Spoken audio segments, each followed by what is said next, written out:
গতকাল বাইতুল মুকাররমের গেটে বেপর্দা নারী নিয়ে মামুনুল হক সাহেব যে সমাবেশটা করলো, সোশ্যাল মিডিয়া গোটা বাংলাদেশের আলেমরা মামুনুল হকের বিরুদ্ধে সোচ্চার হয়ে গেছে।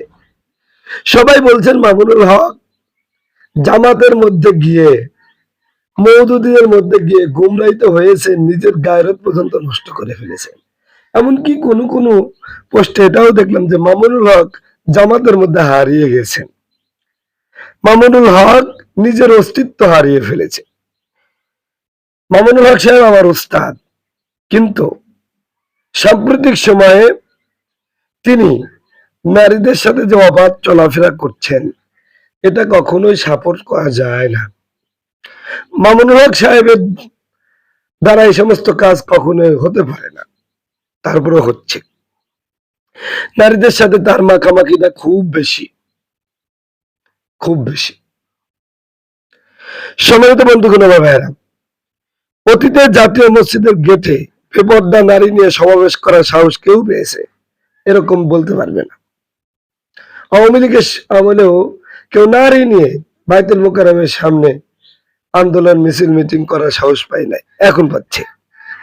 কিন্তু মসজিদের পবিত্র রক্ষায় এই সমস্ত বন্ডামি বন্ধ করা কিন্তু খুবই জরুরি হয়ে পড়েছে।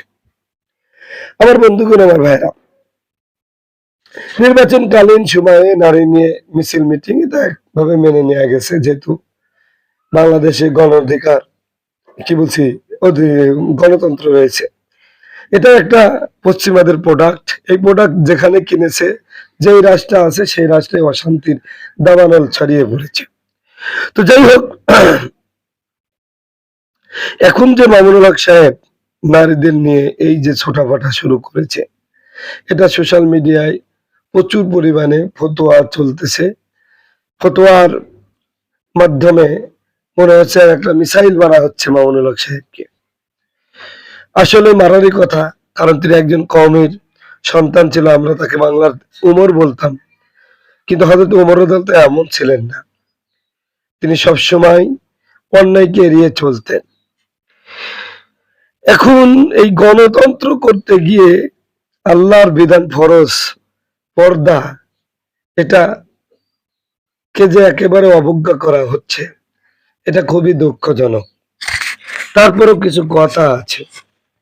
এক নম্বর কথা আমি পুরাই বলি, মামুনুল হক সাহেব যেটা করছেন এটা শরীয়ত সমর্থিত না, এটা রাজনৈতিক সমর্থিত। এজন্য যেহেতু এটা শরীয়ত সম্মত না, রাজনৈতিক সমর্থিত, এই হিসাবে ওনার এই বিষয়টা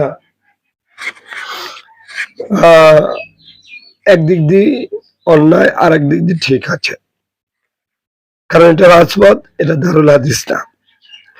যারা মিছিল মিটিং এ নারীদের এমন অংশগ্রহণ নিয়ে ফতোয়ার মিসাইল ছুটছেন, ওরা রাজনীতি বুঝে না। তাকওয়া ডিপোয়ার ইলমের বাচ্চা হওয়ার সাথে রাজনীতির কোনো সম্পর্ক নেই। রাজনীতি করতে হলে অনেক অপ্রত্যাশিত পরিবেশে হাজির হতে হয়। বৈশ্বিক প্রেক্ষাপট বিবেচনায় নিজেদেরকে বিকল্প হিসেবে শো করতে হয়। শরীর দৃষ্টিকোণ থেকে এটা গভীরা গুনাহ হলেও বৈশ্বিক বাস্তবতায় এটি রাজনৈতিক প্রজ্ঞার শক্ত পরিচয়। সবখানেই শরিয়া কসলানো অগ্রহণযোগ্য। রাজনৈতিক দলের ক্ষেত্রে অরাজনৈতিক মুক্তিদের ফতোয়া গ্রহণযোগ্য নয়, কারণ লিকুল্লি ফান্নিন রিজাল। বাংলাদেশকে আফগানের দৃষ্টিতে দেখা রাজনৈতিক অদূরদর্শিতা। বাংলাদেশকে যদি আফগানের দৃষ্টিতে দেখেন, এটা রাজনৈতিক অদূরদর্শিতা হবে। এগুলো আফগানে সম্ভব। এদেশের রন্ধ্রে রন্ধ্রে পশ্চিমের প্রভাব স্বীকৃত। আফগানি মোল্লাতন্ত্রের উদাহরণ টেনে আনা কিয়াস মাল ফারেকা। আপনি স্বস্তিতে রাজনীতিও করতে পারবেন না পশ্চিমকে বেজার করে।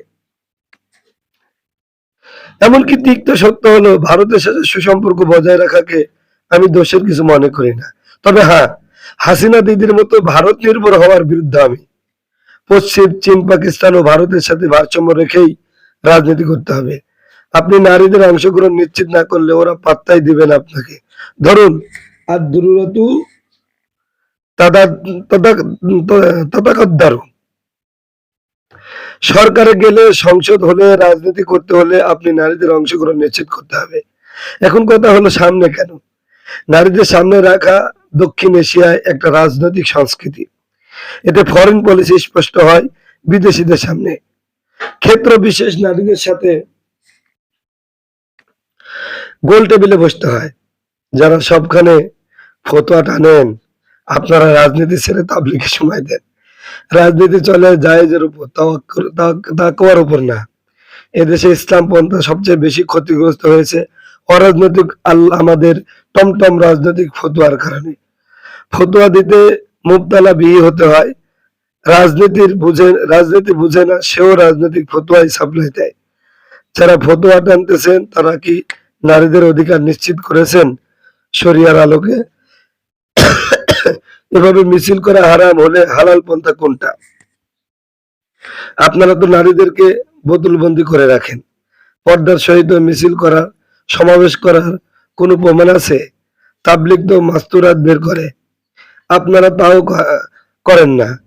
আপনারা মনে করেন সূর্যের আলো নারীদের জন্য নয়, নারীরা শুধু ভোটের সময় ভোট চাইবে আর সারা বছর ঘরে রানী হয়ে থাকবে।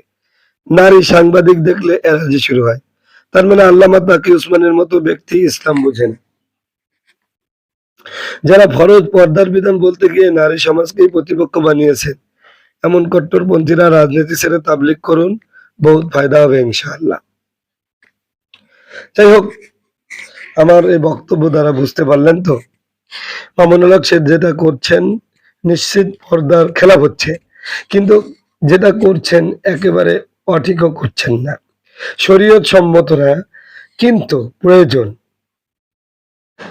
আর জরুরত তাতা কদ্দারু, এই ভিত্তিতে প্রয়োজন আছে। যাই হোক, এটা নিয়ে আর না চুলকালো হবে। আমি মনে করি সোশ্যাল মিডিয়ায় যা শুরু হয়েছে এগুলো থামা উচিত। মানে মাঝামাঝি আলোচনা হওয়া দরকার, খুব বেশি না হওয়া দরকার।